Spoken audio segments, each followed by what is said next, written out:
Hi there, welcome to Unscripted. Special thanks to Grammar Suits for hosting us. Allow me to start the show with a quote. I want beliefs that have been strengthened by skepticism, that have gone through the crucible of confrontation, experience, and a choir that doesn't always echo each other. I want truth that will keep me through darkness. I need a faith full of doubt to make it through the hardest valley. I want resilience born of grit and growth. That quote is a conversation I'll be having with my guest today. A lady who's not afraid to find herself, to test all she's ever known to be true, and is owning every part of her journey. Unscripted has begun. Stay tuned and let's meet her. Welcome.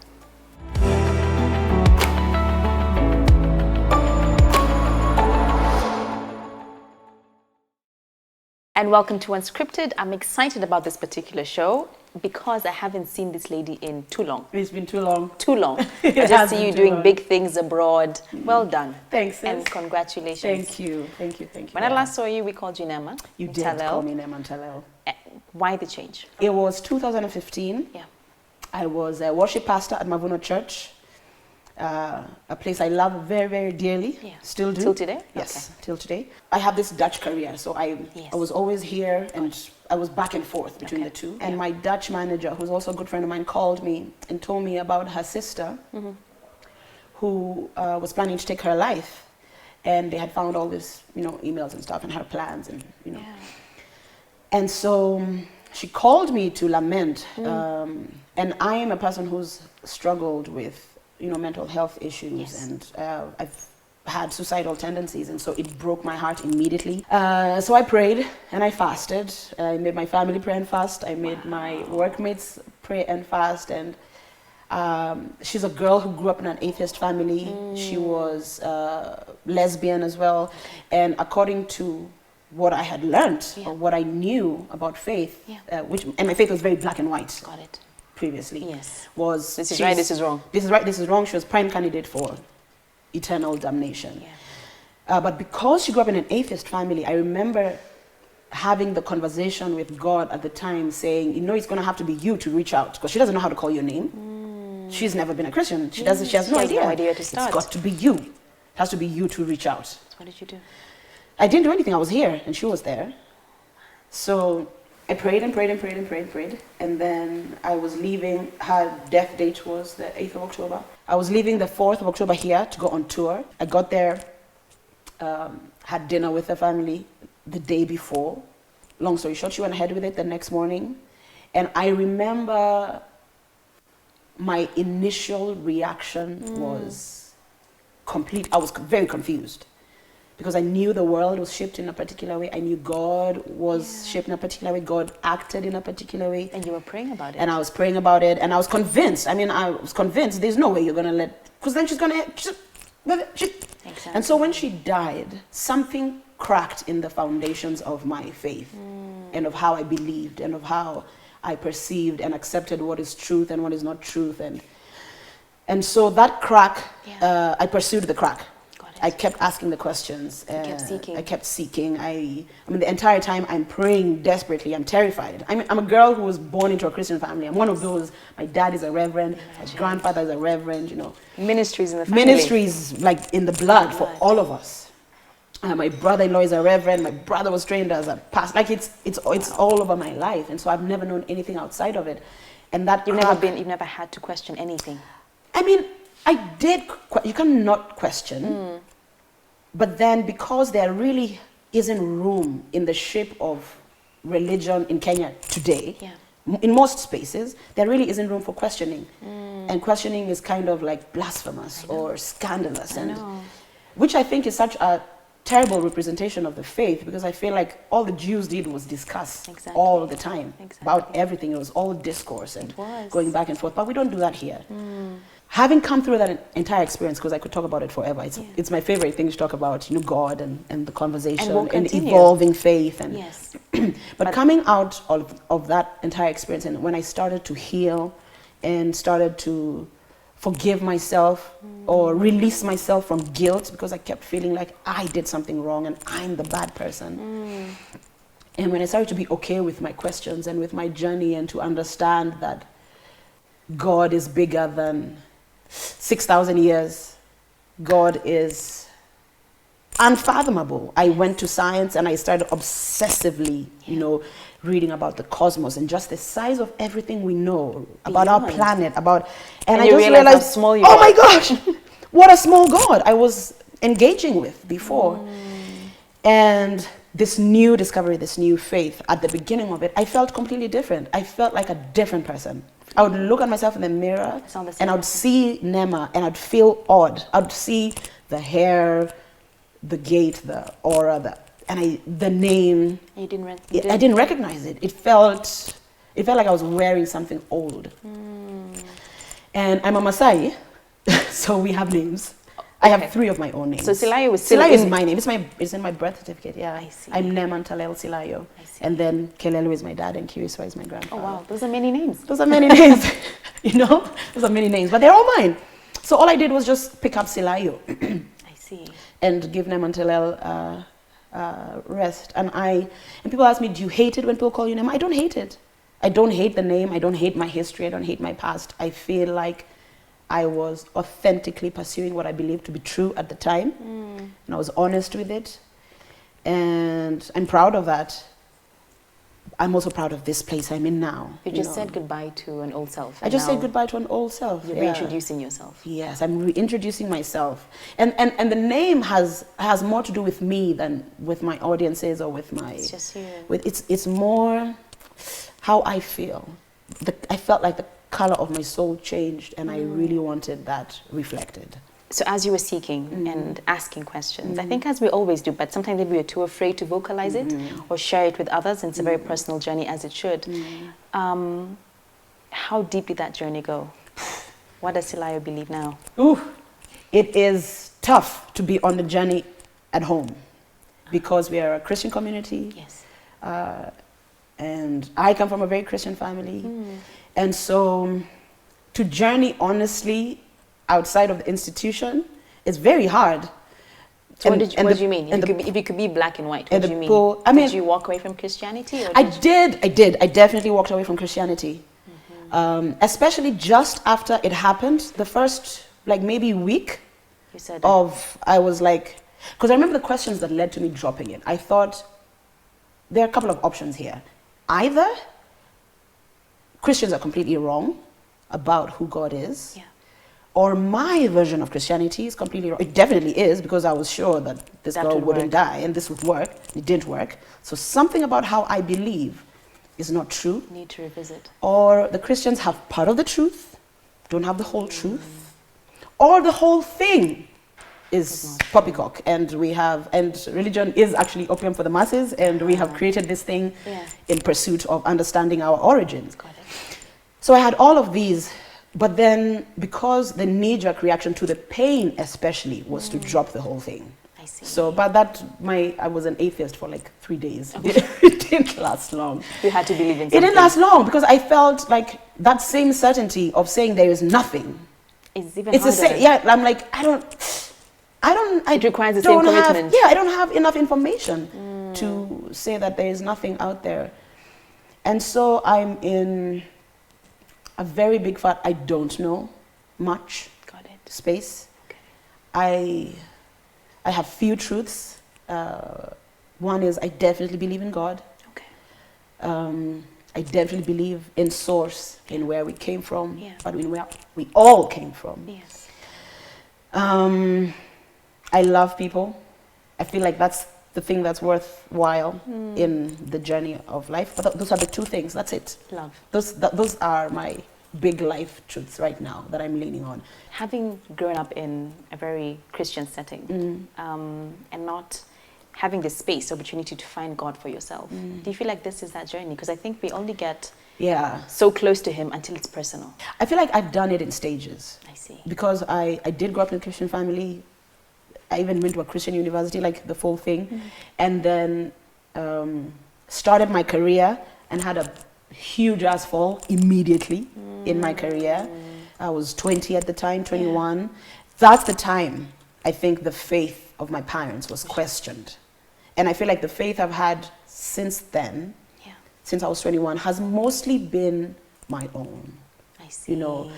my version of... So the journey started then? The journey started then. Yeah, the journey of personalizing my faith completely and my spirituality.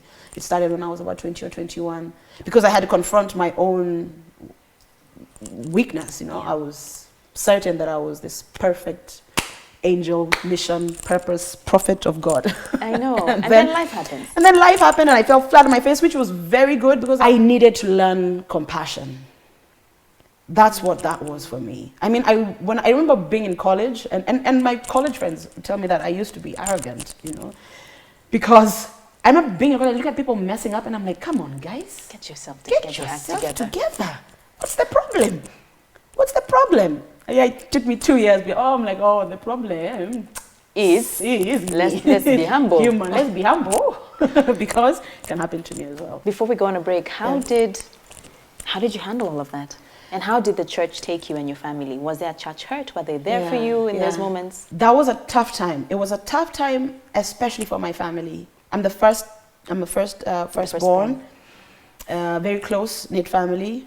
My parents are community leaders. I was the first girl. I mean, I had a lot of responsibility, given my background. Yeah. I'm a village girl. I did not grow up in the city. Yeah. I grew up half in the city and half in Shags. I was the first girl in my, group ranch, like this whole huge thousands of acres of space, not to be circumcised, not to go through FGM.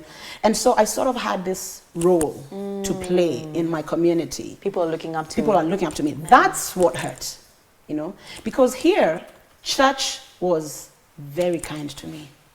They were. And I know that a lot of people have had different experiences and very painful experiences when they have fallen. But Mavuno was wonderful to me, and they did not overlook my missteps. Yeah. You know, I remember that there was a period of chastisement, and it hurt for them to do. Like, for example, they did the Mavuno worship project, and I couldn't be part of it, even though I wrote music for it, and so it hurt. Also, there were a lot of things that it cost me. Okay. But as a whole, I was loved. Okay. I was forgiven. By the congregation, by the staff. Very powerful. Yes, someone listening to at home. Yeah, the people walk up, forgiveness, and it changed my faith. And I feel like I don't know which camera to look at. But I want to say this especially to pastors: how you treat people when they fall communicates Jesus to them. And so you're either presenting a really terrible guy, or you're presenting a God who is love, and that will change the journey of their. I mean, I have a friend who had the same experience, but because of their experience in the church, how the church treated them, they left the faith completely, immediately, with bitterness and anger. But because I was handled with grace, I stayed, I grew, I evolved, I became a better person. A lot of the stuff that I've learned, I owe a lot to that institution. I'm very grateful for my experience, and I wish more churches would do that. Thank you. Yeah. Thank you. Mavuno, thank you. Like you said, I think in low moments, when life happens, what we show to others as Christ in terms of love and grace goes a long way. So thank you. Thank you so much for doing that. We'll be right back as we continue with this conversation. You can see it's awesome. Yes. Awesome. So stay tuned. Welcome back. Thank you for staying tuned. You're now moving a seat. Silayio, your story is, I like the fact that you are brave enough to discover your own journey for yourself, which I think is a very empowering place to be.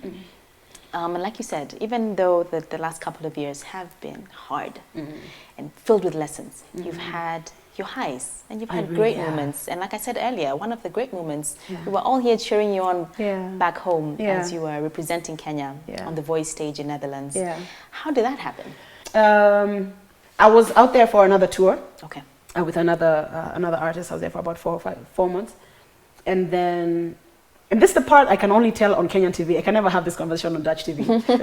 My contract stays there. Okay. But on Kenyan TV, I can tell you that they called me. I see. So I was on another show. Okay. And what show? Someone else's show, a big star. A gig. Yeah, a gig. It. By show I mean a gig. Okay. And the star of the show used to be a coach on The Voice. And so I sang with her, and it was super cool, and it was like a moment. I see. And she posted it and was very excited about it, and then the guys at The Voice picked it up. So then they called my manager. Well done. And then she called me and said, dude, I was like, yeah. I got a call from The Voice. It's like, what do you mean? What do you mean by The Voice? Like The Voice of Holland, yes. They want you. That was very exciting. That's humbling. It was so exciting. It was very affirming. You know, stuff like that is so affirming. It's like, oh, I have a nice voice. And so, yeah, that's how that happened. Okay. And you had to relocate there for some time. I was there for some time. Okay. But I always, and this is what I always say to people, I'm a back and forth girl. Okay. I've never moved. So you were still coming back? I was always coming back. Like during the period of The Voice, I would leave for 3 months and then come back home for 3 weeks, come back home for a month, leave for another 3 months, leave for another 4 months, and then come back home. It was back and forth. And you did well. You got to the final stages, didn't you? I got to the final. I got the further than any international contestant ever has. Good job. So that was really cool. Good job. Yeah, that was very special. I'm very grateful for the experience. It had its tough moments. What are your big lessons? I mean, coming from being a musician here in Kenya, then going to a stage like that, what were your big takeaways from it? One very personal takeaway, especially in hindsight, is the same thing I said about the Kora, is to fortify your foundations. I see. Fortify your mind. I don't think I'm 34 and still learning these things, honestly. Fortify your emotional life, fortify your where your worth is from, how you feel about yourself before you step into spaces like those. Why? What happened when you were there? I mean nothing terrible happened. Luckily I was doing The Voice at the age of 33, so I was a little bit old, you know. So I was comfortable, but I watching even around me, I would get insecure in moments, you know. They're young, everybody's younger, they're pop stars. I'm not a pop star. I'm like, I want to rock, I want to sing loudly and feel the feelings. But then when you look around, everybody's small and live, and the cute girls and the makeup and and you have to battle still. Yeah, it still happens. It still happens, and I have to talk myself down into pep talk yourself. You have to pep talk yourself. So I learned how to pep talk myself better in those spaces. Got it. I also learned what I am and what I definitely don't want to do. So who is Nama now musically? Silayio. Silayio. You see? Forgive me. It's okay. It's okay. Musically, I am open, happy. It's fusion, a lot of it. What inspires you? I was always inspired by my life. I'm still very inspired by my life. A lot of the music I'm writing is still from my own experiences and it's just, I feel like it's a deeper well. There's a deeper well where my art's coming from now. And I feel like for artists especially, with every hurt, with every crack, with every rock bottom, with every you mine something richer. New. Yeah. And I feel I love my music right now. Yeah. I don't think I've ever loved my music. Wow. You know, I've always been very critical of it. Okay. But now I sing my songs with the girls in the band and I'm proud of it. And I'm excited to be making a record. I can't wait to share it with Fantastic. you guys. So we're getting new music. You're getting new music this year. Fantastic. Yeah. So that's where we are. Okay. So if I could do like a quick fire of sorts. Go. Ready? Ready. What does music mean to you? Everything. Everything? Healing. Yeah, music is healing. Starting over or new beginnings? New beginnings. I'm grateful that new beginnings exist. I feel like I've spent my entire life always beginning anew. You know, I do. I sense you really are in that space right now. I can feel it in your spirit as you walk into a room. Yeah. Silayio is in the room. This is definitely like a whole new sunrise, I feel it. Yeah. I'm glad that I exist in a universe where days are things, where the sun sets and then rises again tomorrow and you get another shot, you know? And I feel like sometimes we forget that you can start again. We really do. You get lost inside your drama, inside a terrible marriage or a hard job, and you're 2 years in and it just feels it's over. Yeah, I feel it's like it's over. I'm stuck in this thing, I'm stuck in this way, and I can never start again. But I'm 34 and starting my career again. Imagine. And it's hard as nails. High five that story. You know? Well done. It's tough, but it's so worth it. It is. A lot of people think I've had record labels change their minds because I had a record label deal break. Because they wanted me to keep my name. I see. And you were willing to walk away from it? Oh, yeah, I did. I walked away immediately. It was one meeting. It didn't even take 2 meetings. Good job. And it seems very foolish to a lot of people, you know. But you're being true to yourself. But yeah, but I've just figured out what matters to me. And then I'm pursuing that. So what's your definition of success? To be seen for who I am, to be able to communicate exactly who I am, and to love from as big a stage as I possibly could.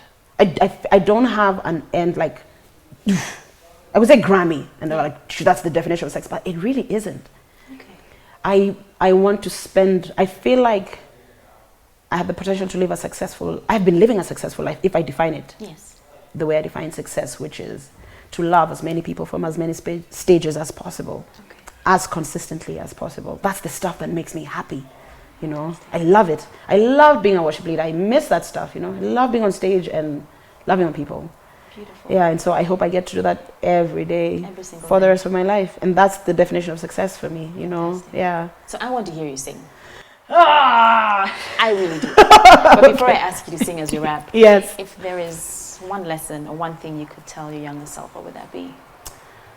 Oh man. And you can speak to the girl at home who is, you know, impressionable, who is doubting herself, who is doubting everything she's ever thought she knew was this way, but she's realizing, hang on, I have some questions. Yeah. What would you tell that girl?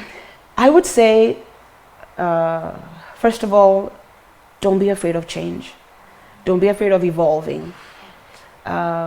It's a good thing. It's a good thing to evolve. It means you're growing. Embrace it. Just like throw yourself head first into the things that your life puts before you. Because I definitely feel like the fear and the shame kept me from doing a lot of things in my life that I could have been doing when I was, 24. But now I'm doing them now, Fear is your number one enemy. It is. It's your number one enemy. To be afraid to pursue what you want, to be afraid to speak the words that you feel like you speak, to be afraid to fight for yourself, to be afraid to dream, to be afraid to pursue wild dreams because you feel like, I can do that. Me, I can't do that, Honestly, if I show you guys pictures of me from when I was a child, taking care of goats. Please, we'll show them on the screen. But I'll give it to you. A picture of me from my shags, and then you show a picture of the voice. Then I would never have projected that trajectory. Imagine, dreams are valid. I couldn't have, They really are. And so, toss your fear aside, and then just go for it. Go after it. Yeah, blindly, just like decide what you want, and then just blindly pursue it. I love it. Yeah. Thank you. You're welcome. Thank you for having me. Thank you. you, It was a great Nama. conversation. Thank you so much for being honest, being raw. Mm-hmm. And like I said, she has to sing. So before she sings, I have to say thank you so much for watching. This has been Unscripted. Thank you so much to Grammar Suits for hosting us yet again. If you want to reach us, our handles are right below. If you want us to link you with Nama, we're happy to do that. But before we say goodbye and God bless and have a great week, Nama, I'd like to hear something new, or it could be one of your favorite songs, whatever it is. Turn up the radio and roll your window down. It's a long, long ride to where we're gonna be. I hope you're comfortable, sitting by my side. 'Cause this journey has only just begun. Whoa. Safari, bambani machero. Safari, bambani machero. Oh, that is beautiful. Hey. It's a little piece. It's a song that's beautiful. on my upcoming record, featuring Nairobi Horns Project. Well done. It's pretty cool, yeah. Coming out in December? Coming out in December. Okay, we can hold you to that? You can hold me to an album in December, for sure. Fantastic. Yes. Thank you so much. Thank you for having Silayio. me. That was wonderful. We're humbled and honored. Myself, yeah. I did too. Yeah. Have a good night. Till next time. Have a good night, everyone, and God bless. God bless. Bye. Turn up the radio and roll your window down. It's a long, long ride to where we're gonna be. I hope you're comfortable sitting by my side. 'cause this journey has only just begun. Whoa. Turn up the radio and roll your window down. It's a long, long ride to where we're gonna be. I hope you're comfortable, sitting by my side, 'cause this journey has only just begun. Whoa. Safari, oh, safari abambani machero, safari, oh, safari abambani machero.